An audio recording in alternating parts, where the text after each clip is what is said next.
Scope, a podcast with two guys in their 20s giving their perspective on the games that we love, headlines and pop culture, and the meaning behind it all. I'm your host, Wellington Burns, along my counterpart, Savon Morris. How's it going, man? It's going good now that my Wi-Fi is back up. I always have to mention that. Inside stories from Fool's Go. Cox, Cable, get your stuff together. But we have a lot of topics to get into today, as usual. Obviously, some thoughts on the national championship, some NFL topics as we're in a wild card weekend, some album reviews, and we're going to do a review of Everything Everywhere All at Once in the second half. To start off with just thoughts on Georgia's just complete domination versus TCU and historic win. This was just all Georgia throughout the entire game, winning 65-7 and securing their second straight national title. They also became the first team to repeat as national champions in the college football playoff era. But when you look at a game like this, where from the jump, Kirby Smart said pre-game, we're the hunters. We're the hunters tonight. We're gonna go hunting. Like, you could just tell they had this mindset of aggression from the jump. Yeah. What were your thoughts on this win for them and repeating? I think when you have that mindset, you look at why they have it, right? Yeah. Previous game, I think they underestimated Ohio State. And now you have to we cannot make that mistake. We can't go down to the wire like that. We can't let TCU get some of that water that Space Jam Bugs Buddy concocted up in halftime. We can't allow that to happen. So they had that mentality going in. They knew they were the better team. They just had to show they were the better team between the lines. But what a game for Georgia. TCU, they didn't even show up. They just sit out their junior squad to play. It's the craziest thing, you get to this, you see the different playing field, level fields. Ohio State is pretty much the only team that can go against the SEC That's team. it. And it's been showing. That's what it feels like. It feels like for the upcoming years, it's going to be the SEC and Ohio State with the only shot to really compete against them. That's what it. No, that's what. For real. That's really what it feels like. We even thought Clemson one day was going to be the team that could take Alabama's spot, but they've kind of regressed recently over the last couple of years. Do you feel as though even with Ohio State, you can tell they have talented receivers, talented quarterback play? Do you feel as though it's one of those things where they can kind of match up athletically as well with the other SEC teams? Oh, for sure. And that's what I love about SEC. There's so many good teams that's in the Southern Eastern Conference, and just like we've seen Tennessee kind of gradually get better, and now they're a team to look out for. Kentucky is another one. Yeah. SEC has that just overwhelming effect of teams just becoming great over a span of a period of time. And that's what I love about it. And then most conferences cannot go against an SEC team. And now that we have this expanded playoffs, I foresee more SEC teams getting in there, and then other squads won't get as much a chance as they think they're going to, because the playoff is expanded. Yeah. So we're going to see a lot of SEC teams in this playoff. It just gives us a bigger avenue to get in there. That's what I'm saying. Yeah, definitely. And I mean, going forward, when you look at I think we even mentioned in the last episode or a couple episodes ago about is Georgia going to be the new premier team in college football? Obviously, with what they're doing, we haven't seen. They're also going to be looking. I know they're going to be looking for that three-peat. I know they're going. Oh, for sure. Going to want to do that because that is a rare type of air to be in. But what are your thoughts on the domination that they've had, and can they be the top class of not only the SEC but in the entire college football to be the new standard? Yeah, when we have Mr. Johnny Meads on, I'm standing by what I say. I think Georgia is going to be the new dynasty. You just look how over time how they gradually became better and better. And when they got Kirby Smart, I think the mentality. Hats off to Mark Rich. He was a great head coach. But it's a different time and a different era. Kirby Smart has been around national championship teams. Yeah. He's coached national championship teams. Got that he knows pedigree. what it takes. Yeah. He has the pedigree, and you see the speech that he gave to his team right before the game. And a lot of people say, hey, a lot of coaches give those crazy speech or give those type of speeches to pump their. No, it was a specific speech that he knew that his team would listen to, that he would know that would fire them up. They came out and beat a team 63, put up 63 points in the national championship.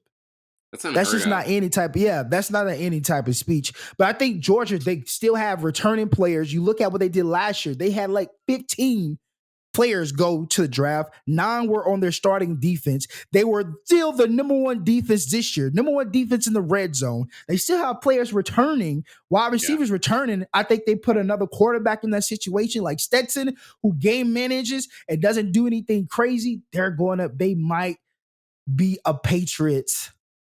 Yeah, they might be that type of team. It feels like that. Because if Alabama doesn't shake off the cobwebs or I feel like Alabama's realizing, okay. Nick Saban, he was on that post-game, pre-game show, and he was like, man, I don't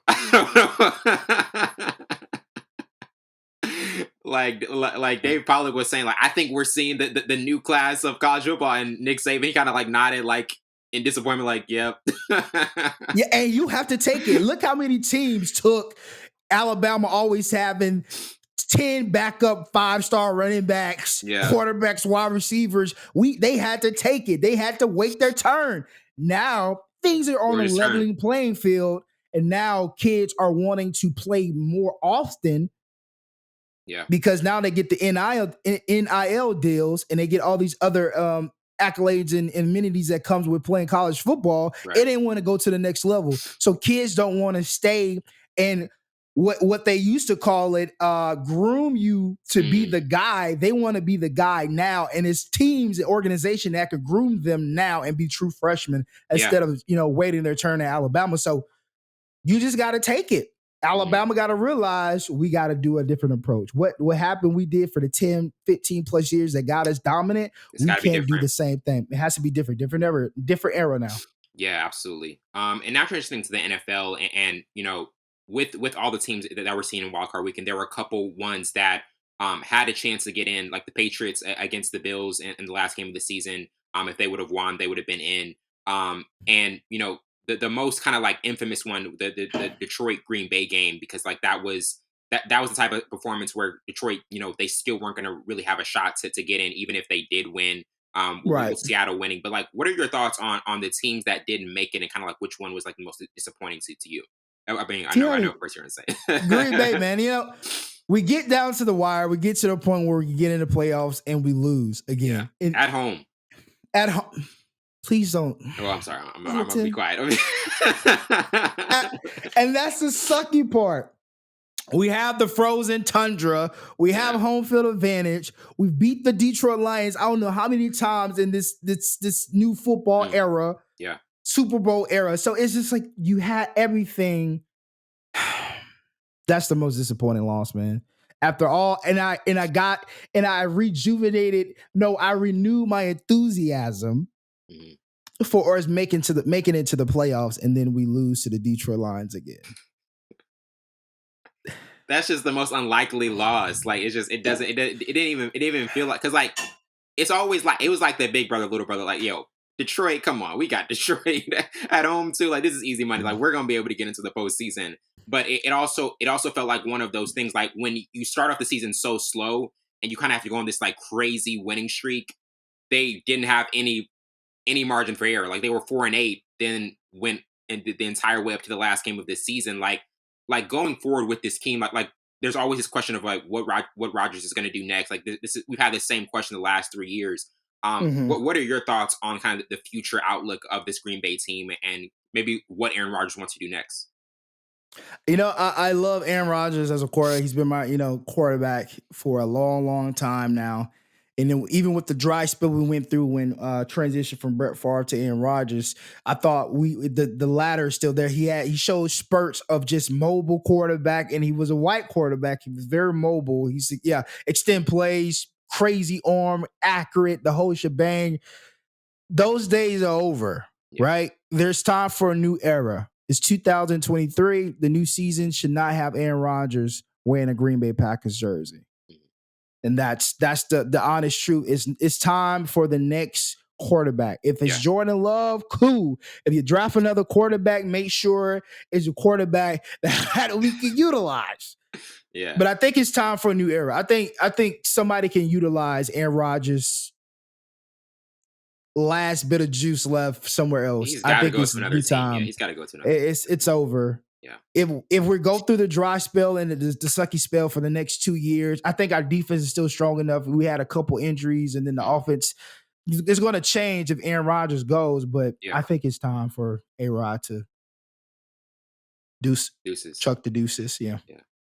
And now getting into kind of Lamar Jackson being in and out this season, a knee injury for Jackson has caused an extended void, 16 practice absences, 5 missed games and counting, followed kind of by a steady diet of lingering questions. And the lack of a long-term contract has constantly, obviously, been discussed throughout the season. And it's really having some seriously question the future of his play in Baltimore. But what are your thoughts on this situation and kind of like what the future might hold for him in Baltimore? Because, they're going up against Cincinnati, and him being out for so long, and even in the postseason, it's one of those things where he's supposed to be the future cornerstone, the main cornerstone of Baltimore. And now there's questions about if he's even going to stay for the duration of his career. I think when it comes to Baltimore having value over their quarterbacks, you see the quarterbacks they had previous, they never paid their quarterbacks. The one time they had Bowler, they had rest in peace, but they had Steve McNair at one point. Yeah. But they never put value at the quarterback position. And that, Joe Flacco kind of like he played full on blast in the Super Bowl, but leading up to that, they didn't put much value in Joe Flacco. They paid him, but they didn't think, because it was like, okay, maybe this is what we should do. And now, X amount of years later, Lamar Jackson, who's got you to the postseason several times and putting you back into the glory, and you're not going to pay him. So if I was Lamar, a lot of people saying Miami, I don't like him in Miami. I don't like him. I like him in Baltimore, but they just need to pay him. Yeah, I think it fits him. They believe in him. Well, coaching staff believes in him. I don't know about obviously the front office doesn't want to pay him what he's worth. But I don't believe the front office is on the same page. I don't think any other coach, besides probably Mike Tomlin, will believe in him like Harbaugh has believed in him since they drafted him. I think he's put every ounce of respect and energy and just full-on belief into Lamar Jackson since he's been there. Yeah. Like, Lamar, you want to go for it? Yeah, coach, let's go for it. Let's do it. Like, you got to have a trust. And I think he put himself out there to trust Lamar. And I think Lamar has exceeded expectations for a lot of fans, a lot of recruiters and scouts and the whole. Yeah, I think he's exceeded expectations. Pay him what he's worth. I think he's loyal. He's from Florida, so loyalty just exudes out of us. So he wants to stay, but he wants to get paid what he's worth. And I think eventually they just paid their linebacker like $100 million, Raekwon Smith. And I didn't think Raekwon Smith was that good, to be honest with you, coming out of Bama. It's just if he's gonna get paid that, you better pay Lamar Jackson. Because you need a quarterback. Yeah. Because you see what Tyler Huntley doing? Absolutely nothing. Nothing.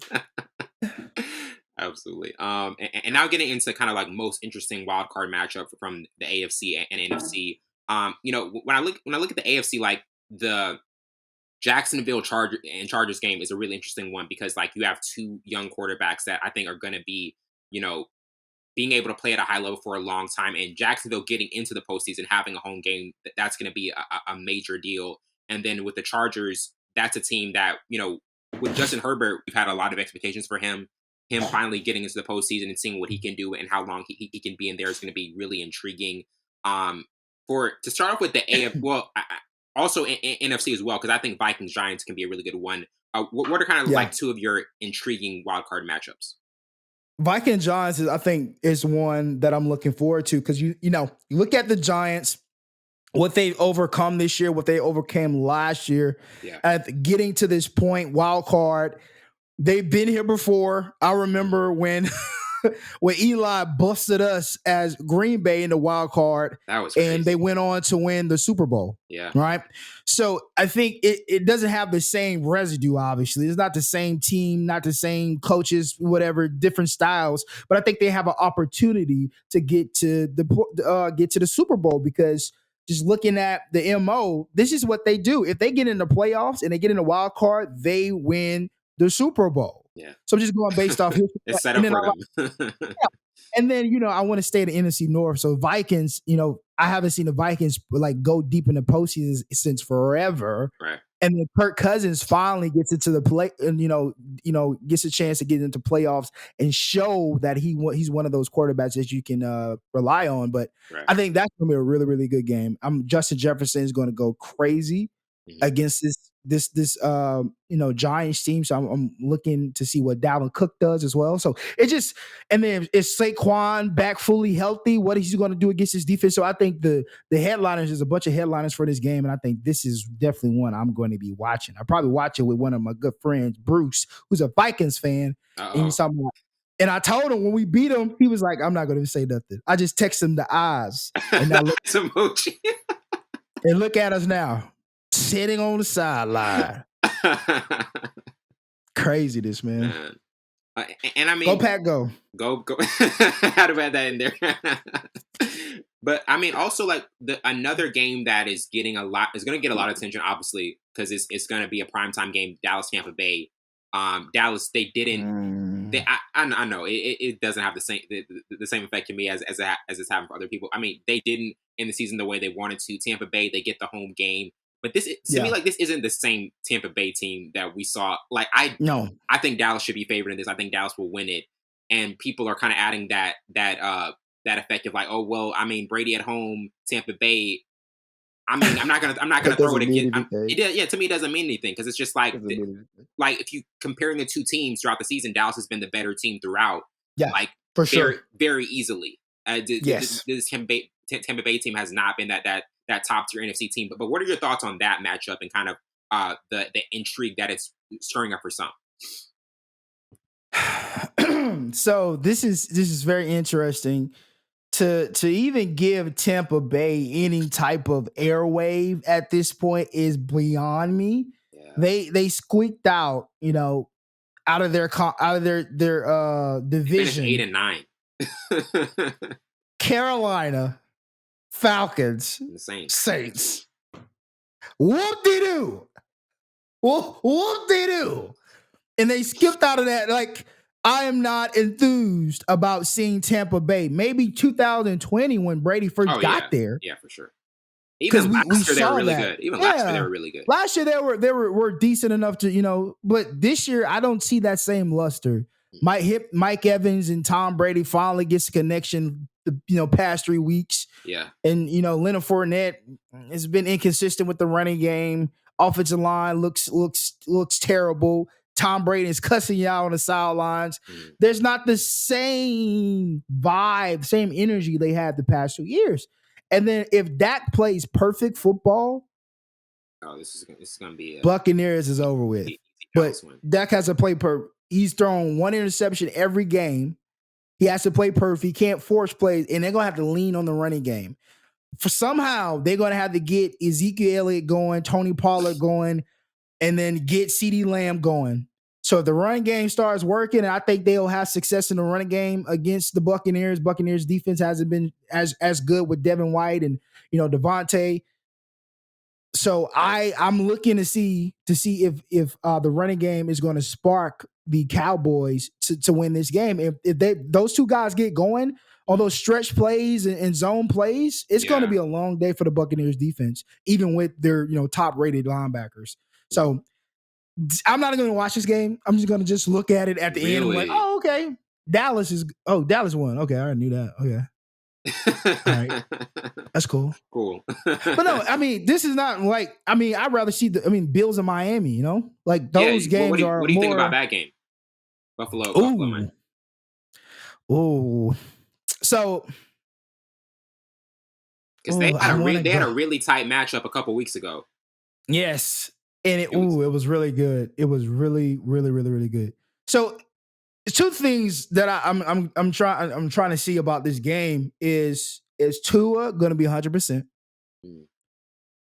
and if the play calling is going to be different for Miami, right? Yeah. So the first 8 games, first 10 games, they were incredible. Play calling changed after those 10 games. Obviously, Tua gets hurt a couple times, and the running game. It's a lot of things. A lot of the connection hasn't. Yeah.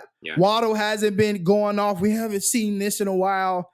And, Tyreek hasn't been, as potent because of the passing game. Right. So I'm looking for those two things. Is a play calling going to be different? Is it Tua is going to be fully healthy? And with the Bills, can Allen not make any mistakes? And we said this year. This is the first year in his young career that we've seen him make so many mistakes. Yeah. Forced passes, not read coverages, just being antsy in the pocket and not trusting his offensive line. This is the first year.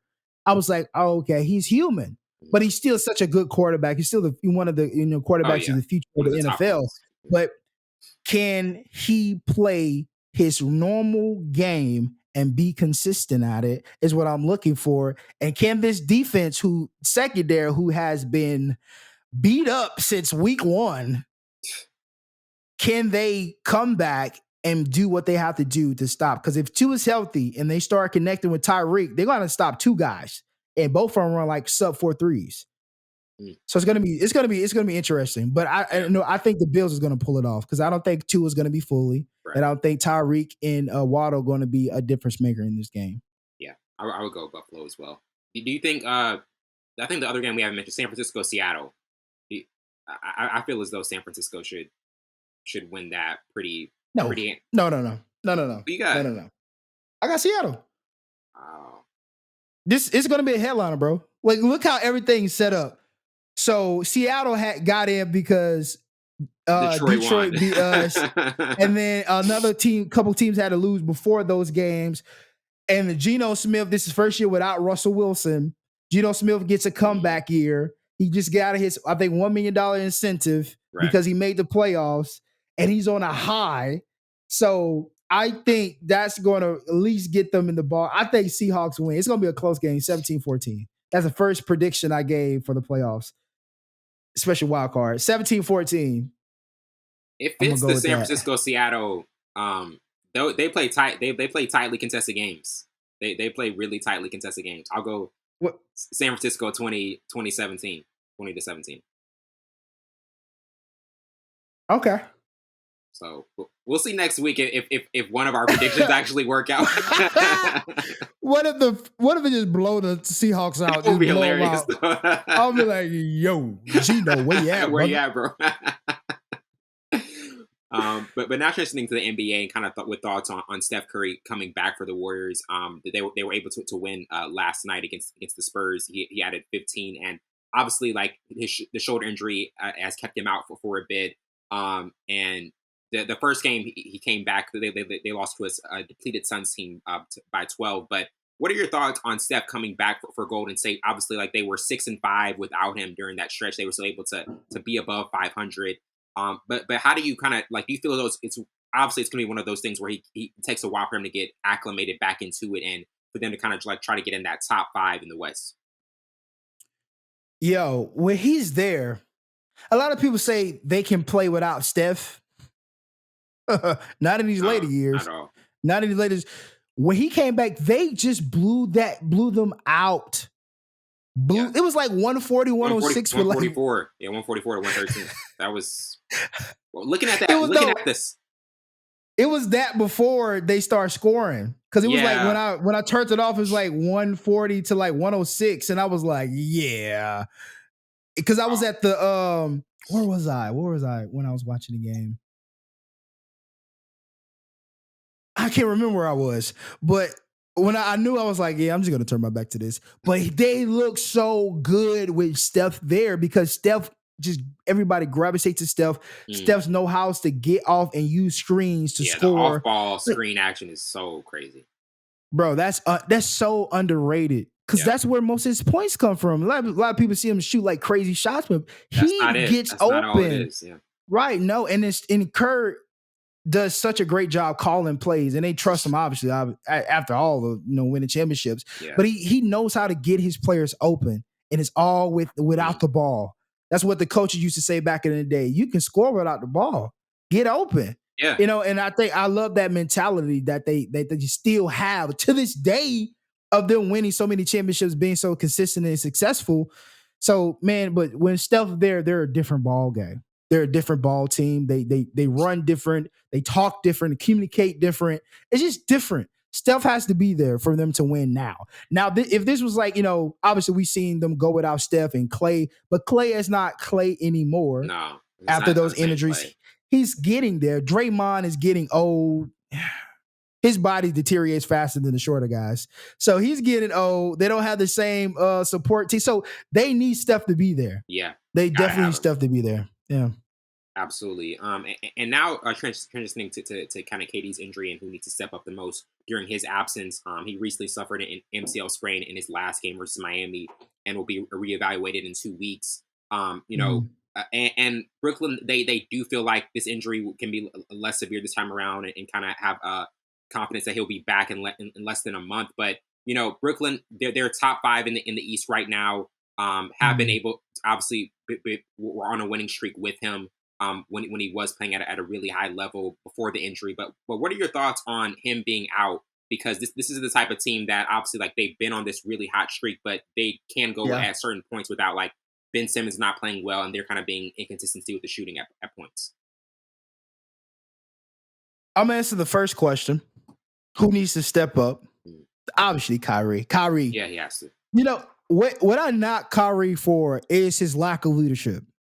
And a lot of before LeBron got in, I'm gonna go down memory lane. That's what I've been doing this whole podcast today. Memory lane episode. And then setting up my point a little later. When he got drafted by the Cavaliers, I think he was there for like 2-3 years before LeBron got there. That was he wanted to be a leader, right?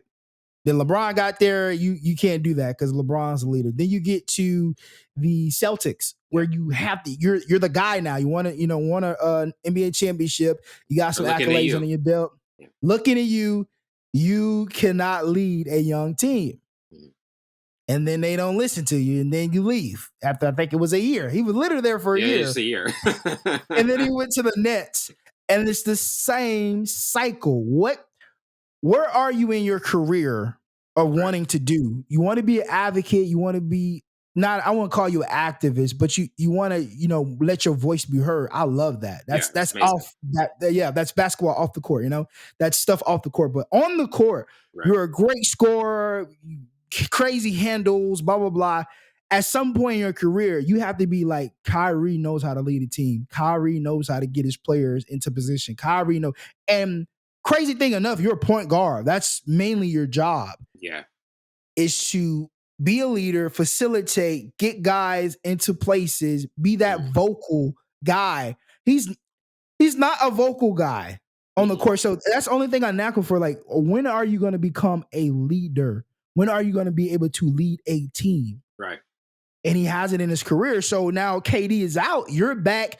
No off court blunders or distractions. You guys are playing great basketball. Now one of the top guys go down.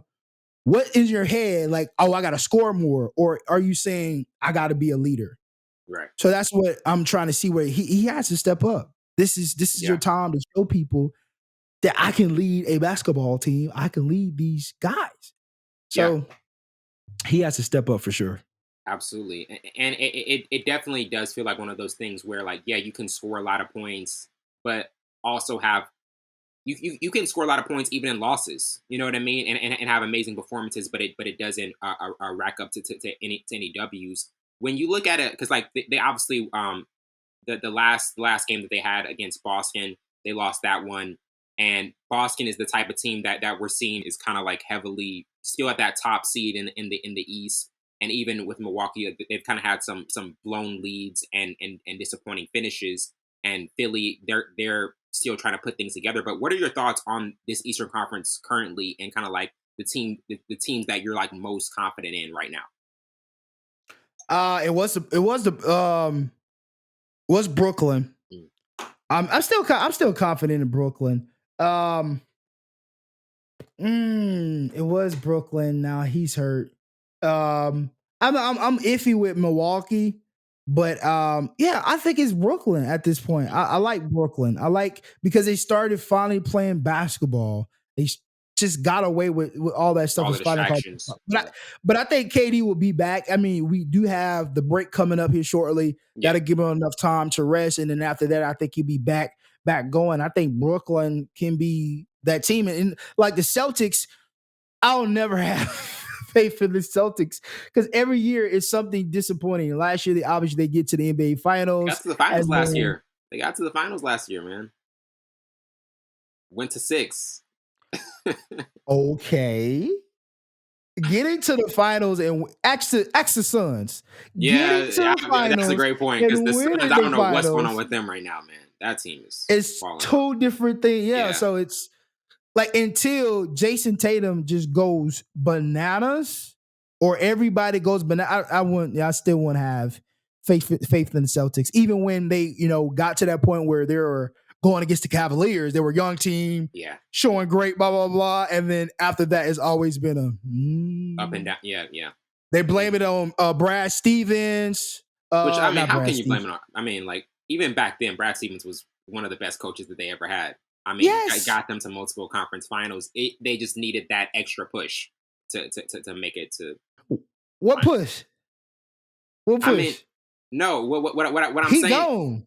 He gone now. Yeah, exactly. But that's what I'm saying. They can't blame it on anybody else. They can't blame it on the coaching or anything. You know what I mean? Because like even with them having Emi Udoka that first season, and now they have another. They have an assistant coach now. It's going to be one of those things like you guys have been here before. Now you have to put it together because there's no other, like you said, like there's no other person you can put it on.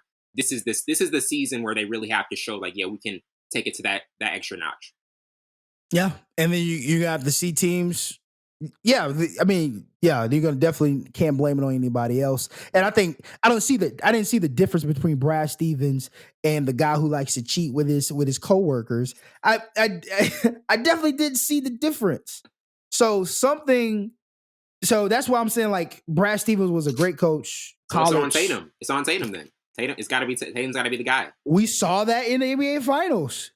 But he did play a great game, but he played a great series, but yeah, bro, they always disappoint. Because we used to say on paper, that was definitely one of the teams we used to say on paper. Oh, yeah. So they're really, really good. Yeah. But no, the Nets still has, in the East, Nets have my full confidence. In the West, I'm still with the Pelicans and the Lakers. Lakers going to the NBA Finals, baby. Got another prediction. I said this last year, and I was not right. But now transitioning to boxing, kind of thoughts on Gervonta Davis win versus Hector Garcia for the mega fight versus Ryan Garcia in April. He improved to 26-0 and retained his WBA lightweight belt. And when he rocked Hector Garcia with the left hand in the closing moments of round 8, it prompted Garcia to kind of throw in the towel before the 9th round. But what were your thoughts on this win? And obviously, this was a tune-up fight for him. And now we have the showdown with Ryan Garcia coming up in April. He's going to knock out 2 Garcias back-to-back, ain't it? That's what it's looking like. That's what it feels like. Man, Tank he's different. Tank is different, man. I love the way he moves. And he sets up. Wellington, you still there? Yeah, I'm still there. Okay, just making sure. Okay. All right. But man, I like Tank. Tank is a boxer that we definitely need. I think he's Mayweather 2.0 because Mayweather really didn't knock people out. Mayweather, his defense was what won him game and his IQ of boxing. He just learned the game so well. And I think with Tank, he's learning the game, but he has that power.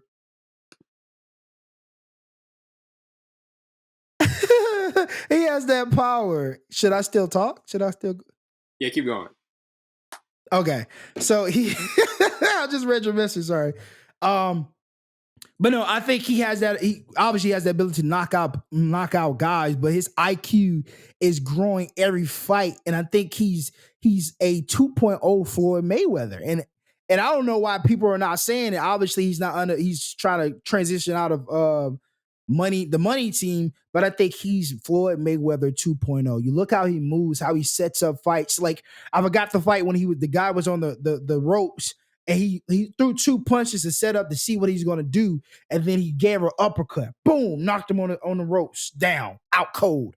Like, to set the IQ to set that up. And that's on the offensive, not the defensive. I love Floyd Mayweather because he was a great defense boxer. That's what boxing is, defending, moving, the eluding the hits. But man, when you can add power to that and your IQ is there, I think that's unbelievable. Unbelievable. Wellington has something to say. But yeah. I mean, like, when, and this is the thing, because like Ryan Garcia, he decided not to do a tune-up fight. He kind of felt as though like he was going to already be ready. Like, do you feel as though it's one of those things where certain fighters, they're just like, hey, I kind of have the confidence already to wait a few months for that big fight and can just practice and still stay in that shape, compared to what Gervonta Davis did and felt like he still needed to kind of be in that consistent repetition of fighting someone? He did. I think it's more so people like, yo, you need to stop fighting these bums, right? Because Ryan Garcia's, track record has not been as strong as most spectators want it to be, right? So he used to always say, oh yeah, I'm gonna fight this guy, and never fights the guy and fights somebody else and just, demolish him already, right? Because he's a different skill level. He talks too much to be way too much to be able to beat Gervonta Davis. Yeah. Even when Gervonta was fighting the other Garcia, he was talking on Twitter nonstop. Yeah. Oh, you're done. Or you're done. Oh, no more talking. Let's get it done. Like, you rarely see Tank Davis talk unless you get him really, really mad. Hey, but outside of that, he's quiet. That's what I'm saying. Ryan Garcia, he lacks that intangible things that for boxing. Like, Muhammad Ali talked to promote the fight. Promote the fights or whatever. But he was cool with most of the, like Frazier. A lot of people know he was best friends with Frazier. They wanted to kill each other, but they're best friends. Like, you have to understand, the quietest guy in the room is the most dangerous guy in the room. And Tank Davis does not talk. I think Tank Davis' IQ is stronger boxing wise than Ryan Garcia. I think his power is stronger than Ryan Garcia. I think his movements is stronger than Ryan Garcia. Right. And he's a little weak, a little light in the gluteus maximus. So if he doesn't change in April, we'll see Ryan Garcia decline. Yeah, because he's been eluding these big fights to stay relevant. Pushing it off too much. Pushing it off way too much. Yeah. If they go through this, Ryan Garcia is going to have one blemish, and then after that, it's going to boom, boom. That's what I foresee. Yeah, absolutely. It's too much talking. Way too. Because, like you said, Gervonta doesn't even like doing that. Like the talking back and forth, but it has to be something that's really going to push him to actually respond and say something. Now, getting to our first album review now with Dende's Before We Crash EP. This project is a follow-up to 2021's A Happy Man, and features guest spots from Deontay Hitchcock and Erica Officer. This EP really kind of tells a story of love from the perspective of a man unafraid of putting it all on the line. But what were your initial thoughts on this EP and kind of like, what he put together throughout it? Hey, once again, Wellington, where you be finding these people? No, seriously. Like, where did you find him? Well, again, I on Twitter, I was scrolling through Twitter. Somebody said, man, you got to check out this new EP. I was like, all right, I'll check it out. And I was like, I'm impressed. You're so genuine, Wellington. He was like, all right, I'll check it out. But no, 6 songs. I thought it was straight. Yeah. I thought it was straight. I thought it was I thought it was straight. It didn't wow me. Mm-hmm. I mean, Better Than Him was the best song on the EP. Oh, yes. For sure. In my opinion. I love that song. But it was straight, man. It wasn't too spectacular for me. I only gave it one listen. I think the guy has definitely potential for sure. But no, it just it was straight. It wasn't bad. It wasn't crazy great, but it was like it was straight. That's it. I don't want to say anymore, but it was straight. Okay EP. Was there something in it that you were wanting more of, or you thought he could have? You think he was like holding back at certain points? I don't know, because I never listened to him before. I think I would have to give time to really dissect it, because I just gave it a listen, just to, obviously because it was part of our things to talk about. But it was just like, okay, like it didn't like turn my head or like. Yeah, you weren't like, whoa. But I think better than him, maybe more of those vibes. Because I mean, literally, a full project of that. That should have been the first song, but then nobody would listen to the rest of it. The arrangement of the project was another interesting thing. I think that could have been maybe tweaked a little better. But for an EP to put the right to put everything in the right arrangement can't be tough at times, because you're trying to see like you got a small portion to really consolidate it. Yeah, definitely. And getting into our next review with Sara Diamonds, SaraX, in her latest project, kind of she shows that she is a vocalist with an incredibly unique sound, and kind of it blends her strengths of clever songwriting and soulful embellishments. And as an indie pop star, she has gained over 22 million streams worldwide on her own music, and another 18 million collaborations with other artists. But what are your thoughts on this project, and also kind of the possibility of her collaborating with other artists? I feel as though she also is the type of artist that could use maybe like a live band in one of her songs or something like that, because she does kind of have the voice that could go with that. But what were some of your initial thoughts with it? I'm glad you said that. I think she has a live band voice. I don't like the all the technical things on her vocals. No, it does. It sounds good. Don't get me wrong. I thought this was a vibe. I think especially You're It. I think like it was nice production, but I think her voice really doesn't need all those auto tunes and EQ press and trying to press her voice and stuff. I think she sounds good live, because I think she has that range. But a live band would be really, really dope to kind of add to her aesthetics to her music. But I'm glad you said that. That's a good point. Has she? Well, I don't know how you found her. Probably on Twitter. Yo, well, listen, you should be an A&R, man. Some people tell me that, they're like, man, you listen to so much music, bro. Bro, you be finding people I've never even searched for. But no, she has a good sound. She has a good sound. I wonder if she's. I gotta stalk her social media to see if she did any like live music or live covers of her music, just to see if she has that vocal range to be just I think that'd be really dope. But no, that's a good point though. But everything else, I think it was smooth. Yeah, very smooth. Yeah, very, very smooth project. Very smooth. I got the point. I got the gist of. I think she'll call this an EP. I won't call this. This was 8 songs. Yeah. Yeah, I thought it was solid. This is very solid. But that live band aspect, I would really love to hear that. I would love to hear that. Yeah, definitely. Happy with Me. It was really good. Riverside was fire. Riverside was really good. Riverside was fire. The interlude. That is the one thing I was gonna ask you about, was the interlude, because I was like, man, how is Savon gonna react to this interlude? Because this was, I mean, it didn't attach to me, but Happy with Me, You're It, Riverside were like the ones that stood out, and I'm glad. I like how she arranged her EP or project. I'll just call it project because it's no definitive answer of what it is. But I thought this was very solid. Yeah. Definitely. Yeah. Sara Diamond, ladies and gentlemen. Sara Diamond. How you put the X on? Let's go. Give it to you. And now transitioning to our next review with Redveil's Learn to Swim. In his new album, and obviously extremely young career, being only 18, he kind of focuses on the trials of growing older, setting aside childhood, and kind of finding yourself as a man.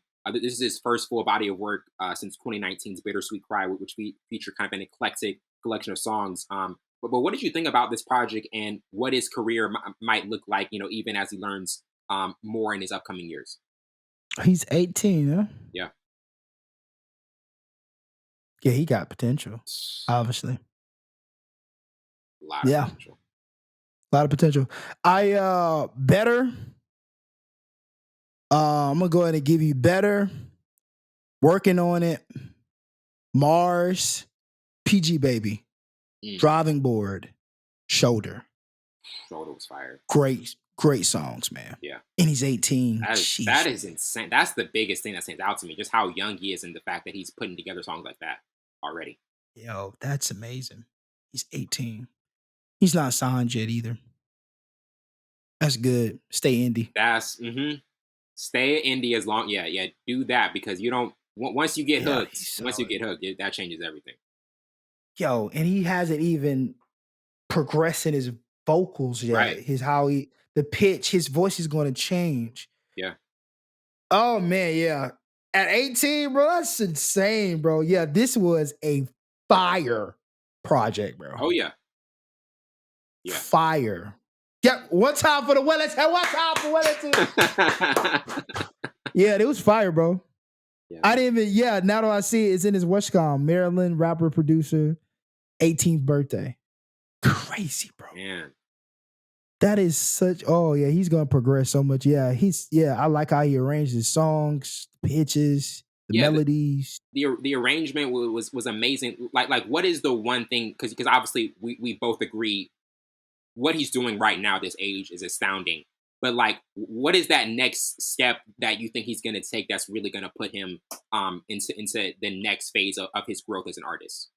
His production, and he does it himself. That's because I think the one that kind of differentiates between different artists is your access to producers and good beats and music. Yeah. And if you're creating he's a producer, so I'm sure he kind of produced all these tracks. Mm-hmm.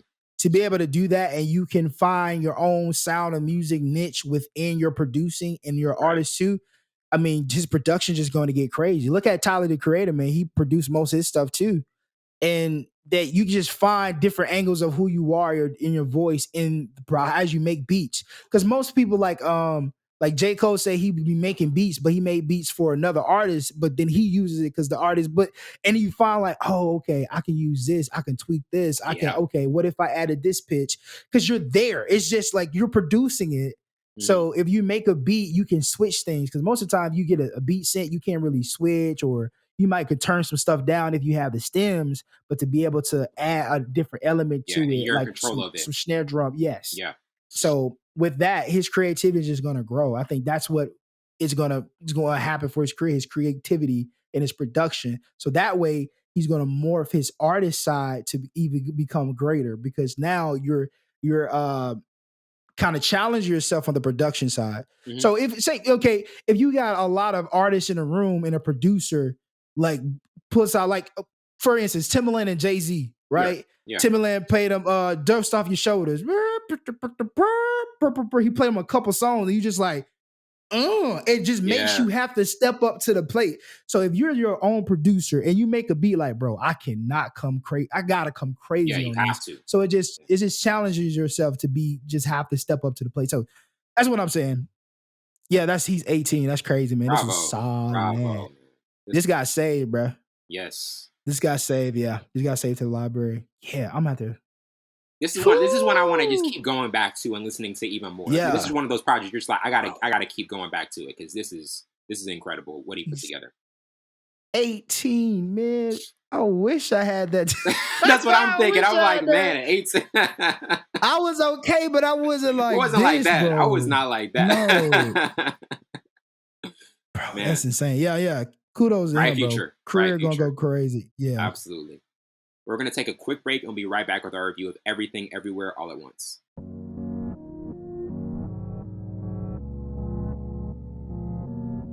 Welcome back to the show, and now we're getting into our review of Everything Everywhere All at Once. And to start the overview, this is a 22 comedy drama film written and directed by Daniel Kwan and Daniel Scheinert, collectively known as the Daniels, who produced it with Anthony and Joe Russo. The plot centers on a Chinese-American immigrant played by Michelle Yeoh, who, while being audited by the IRS, discovers that she must connect with parallel universe versions of herself to prevent a powerful being from destroying the multiverse. They had a budget of $14.3 million and brought in $100.39 million into the box office. Also has a 95% rating on Rotten Tomatoes and has received a lot of universal acclaim. It was listed as top 10 film of 2022 by the National Board of Review, and it also had 6 nominations, including Best Motion Picture at the Golden Globe Awards. But to start it off, like, what were your initial thoughts on this film being one that had, a comedy included in it, science fiction, fantasy, and also martial arts? Yo, that's the trifecta, isn't it? Yes.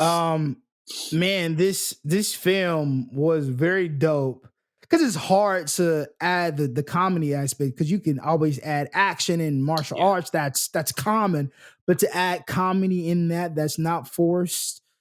Thor: Love and Thunder, you should take notes. Take notes, please. Y'all should take Thor and shade. But no, I thought this was really dope because then it became a drama in a sense, right? Right. And then they have that kind of Asian old school. I'm gonna call it old school because my brain can't think of tradition. Tradition with the word was tradition, yes. Asian tradition, because she was, not I'm getting too ahead of myself. But I thought it had different elements of the Asian tradition. It had the martial arts, obviously, that's Asian tradition, and then the action, and then the comedy. I didn't expect it to be as funny as it was, because it'll sneak up on you like, oh, that's funny.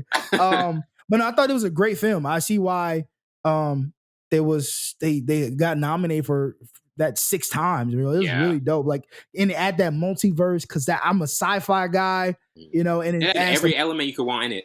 Exactly.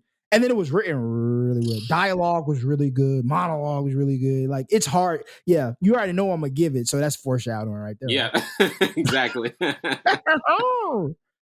I mean, like, when you look at a film like this, like we were talking about how it combines all the elements, and it, like, what is the difference between a movie that puts all these elements together in it successfully and the ones that try to do it but they don't really hit the mark and they're kind of doing too much with it? Because they overthink of what the audience wants, right? Because and then some directors and writers and screenplay, they don't care about what the audience want, and I think that's what the difference between Love and Thunder. Because they got so overwhelming effect of what we got from Ragnarok. It was funny, it had everything, and then the fans love this, so I think we should know. We didn't love it because you thought of us. We love it because you just wrote and you just put something to the screen that you thought was really, really good. No, most of the time the audience doesn't know what to expect. Even with the trailers or whatever, the trailers, it's a snippet, so we really don't know what to expect fully. Right. So you have the authority and the angle to just make us feel any type of way, bring us along a journey, or leave us at the beginning. You have full authority to do what you want with your screenplay to entice the viewer. But I think with this, I don't think they cared about what the audience thought. They added different elements so you could be enticed and you will be like, you won't get bored with it. Right. But I think they just wrote. That's the difference. Yeah. If you even as an artist, if you're making music for like TikTok songs or TikTok artists, like eventually that's going to wane because as people we're growing, we want something different every time. More. So just do you. And I think that's the beauty about this film. It just did them. And then obviously 6 nominations. They won a couple. Checks boxes. Yes, just literally. Right. Just right. Don't care about the audience. If they like it, cool. They don't, whatever. You got it. You know what I mean? So I think that's the difference between them. Definitely. And now getting to our first topic from 1 to 4 stars, what would you give it? I would give this 4 because this was such an inventive extravaganza, and the phenomenal performances from the entire cast, which is propelled by stunning visuals and really powerful themes. But to you, from 1 to 4 stars, what would be your particular rating? Give me 4. Give me 8. Yeah. Give me 12. We're going by 4. If we can go as high as we want for this one. Nah, definitely 4 stars, man. Besides the what we got from the storyline and the monologue, I thought this was shot beautifully. Yes. To be That's able a big thing for you. That's a big thing for you. Yeah. Because it tells a story within the story, and then aesthetics. I thought it was shot beautifully. I mean, gorgeous scenery. But yeah, I give it 4 stars because obviously what we just said, check boxes, and then I was engaged throughout the film. Because you got the multiverse, you got karate, she beating people up, she in a laundromat, like in one multiverse, like, bro, where are you taking us, buddy? Like, so, yeah, I thought this was really dope. 4 stars. Yeah, absolutely. And now getting into favorite character, I would go with Waymond because he proves over time that he was a loving, patient husband who's kind of proud of his family, even though Evelyn had serious doubts about him. And overall, his optimism, just really influences Evelyn to kind of change her negative perspectives of the multiverse as well. But so you looking back at this, like, kind of who was your overall favorite character this one? That's funny, Evelyn. Evelyn was my favorite character because you can see how she could change over time, and that it was more so of that tradition inside her that she really didn't want to accept her daughter, which is crazy to me. Like, bro, that's your daughter, bro. Yeah. So, I mean, I love the element that people can change over time if you just continue to plant seeds, and that she obviously, eventually accepted Joy and just being able to be. She was a bad girl. Was bad in the multiverse.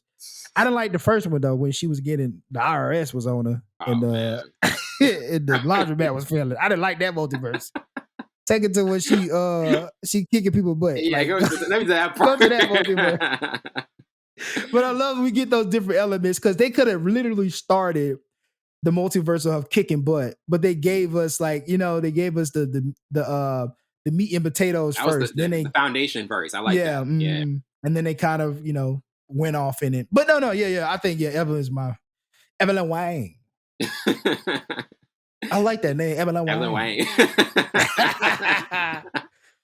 Yeah, but like Michelle Yeoh, she's been in so many different movies in the past before. Like, she is a well-seasoned actress. Like, what are your? Because like obviously, I feel as though for a role for somebody to be put into this role, they really had to be one who had like a lot of patience, a lot of experience, and she kind of fit that perfectly. Like, what were your thoughts on kind of like what she's been able to do in this movie, and also like her career, because she's had a really long career. Like I think she was for Jackie Chan, she was on his team, like the stunt doubles, I think. Yeah. She started as a stunt double with Jackie Chan, and then she has range too. Like she does a lot of great films. One of my Mummy Returns was another one that I really loved in. She was the mom, whatever. But anyway, she played in some great films, and she finally got her Golden Globe. Yes. Finally. She deserved it, bro. She has such a luxurious career. But I think this film, she kind of really gave us the different elements. It reminds me of Split, right? I forgot the actor's name. He's pretty good. Like, you different personalities, that multiverse. Because in one multiverse, you give us a whole different side of that character. And then now you got to play multiple characters in one movie. And that's sometimes difficult.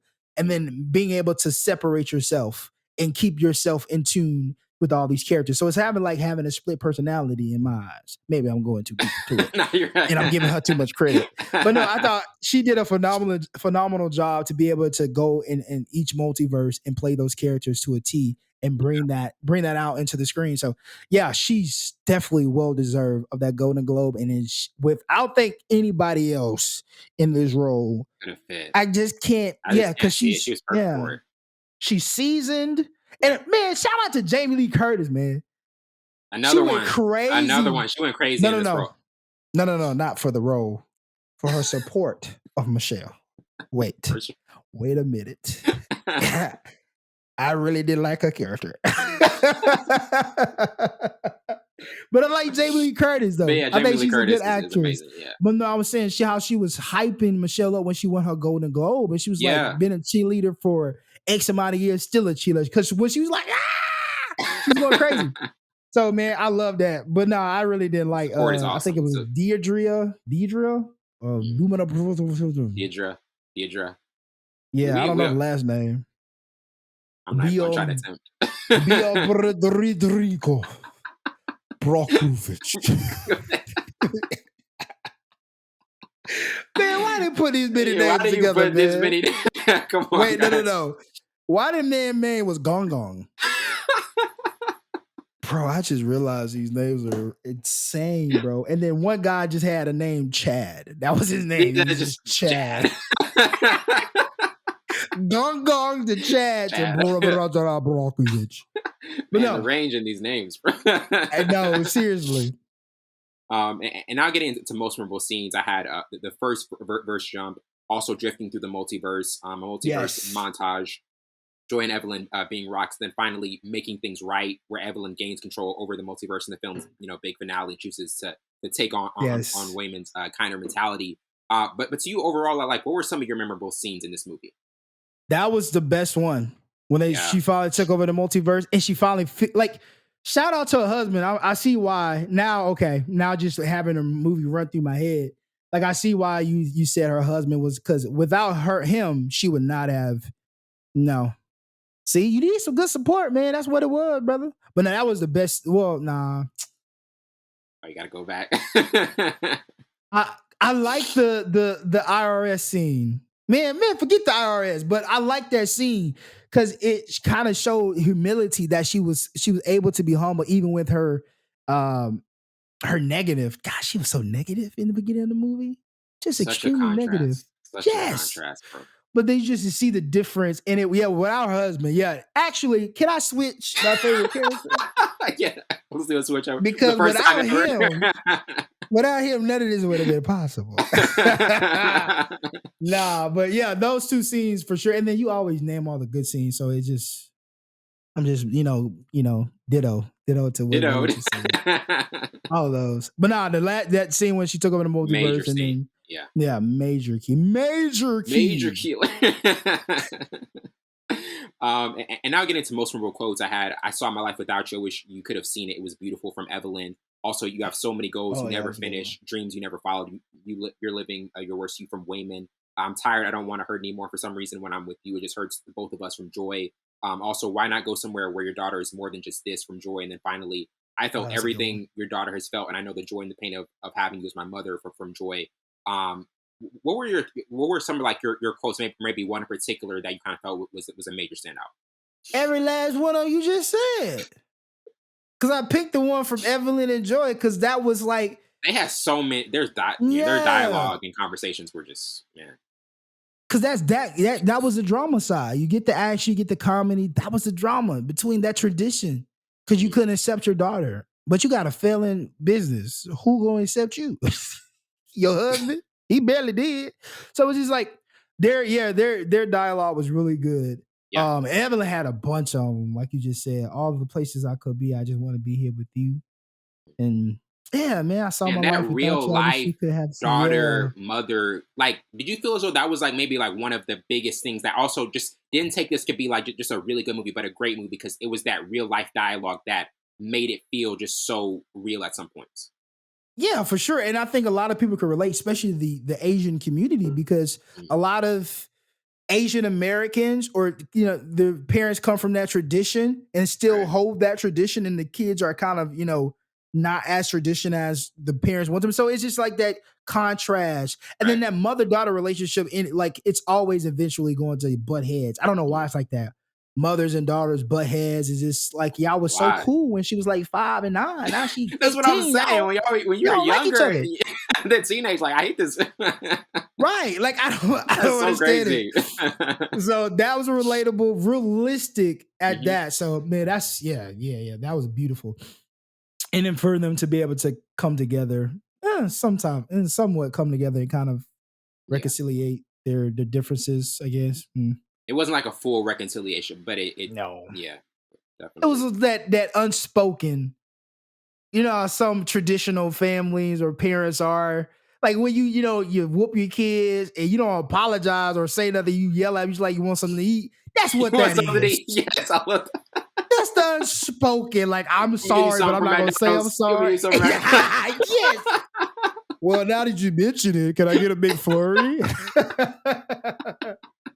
That's what that is. Exactly. Unspoken, and now getting into kind of what did you like the most about the storyline? To me, just how it was a film where you didn't really know what will happen from one shot to the next, and just how spiritual growth was central to every story and every timeline. I thought was a really good part of it. But to you, like, what element of the storyline did you kind of like the most? Bro, why? Get out my head. Okay, I'm gonna shut up. I'm gonna shut up the rest of it. Because you didn't know what's going to happen next, right? That's the beauty about like jumping into the multiverse. Because one, you're like, okay, she owns a laundromat. She's not doing good at business. She hates her daughter. Husband, what? Then you jump into another multiverse, like, oh wow, okay.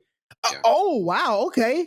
Oh, she did punch him in the throat. Oh, like, so you just get different. You don't know what's going to come next. And I think that's what I really loved about the film, because some films are predictable. Like, I knew that was going to happen. You set it up for it. Like, come on. But so this so film, original and unique. Just, yes. It was really a fresh type of movie.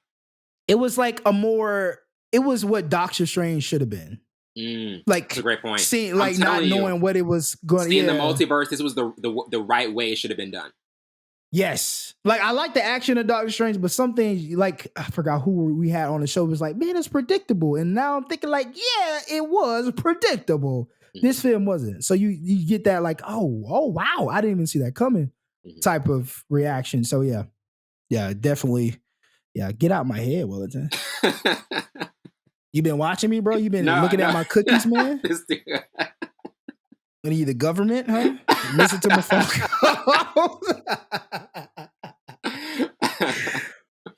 And getting into our last topic, I mean, this is we always have this topic 10 years from now. Do you still think it will be watchable and intriguing? This is obviously a brand new movie just released last year. I think like this is even going to look even better another 5 years and decade from now, with obviously all the visuals, how it was shot, and just the themes in it. But to you, what do you think will make this watchable and intriguing another decade from now? Obviously, everything we get, we get the comedy, we get the action / karate, we get the drama, we get people changing things, like we get those different elements. I think it would be even more appreciated than it already is after Michelle winning the Golden Globes award, and I think it'll be more, be definitely more appreciated even then. But I think what will definitely solidify this movie 10 years from now is Michelle. And just look at her career. Like, okay, she did all this stuff, and what got her the Golden Globe? This film? Oh, okay, let's watch this film. Yeah, like I'm pretty sure because she's known where she's from, and that if you're an inspiring actress or actor, you're gonna you have people that really gave you the inspiration to want to become just that, and you're gonna look at their films and study her career. Oh man, exactly. Yeah. So that's the beauty of it. I think people are going to gravitate it because of definitely Michelle, because she has a crazy career now. She's finally getting accolades for. So this is going to rack up some more awards at the Oscars as well. If it did it at the Golden Globe, oh yes, indeed, it's going to get better. Better. Yeah, this is one that better. Yeah, because some movies just get robbed. This is one that has to be mentioned up there a lot, honestly.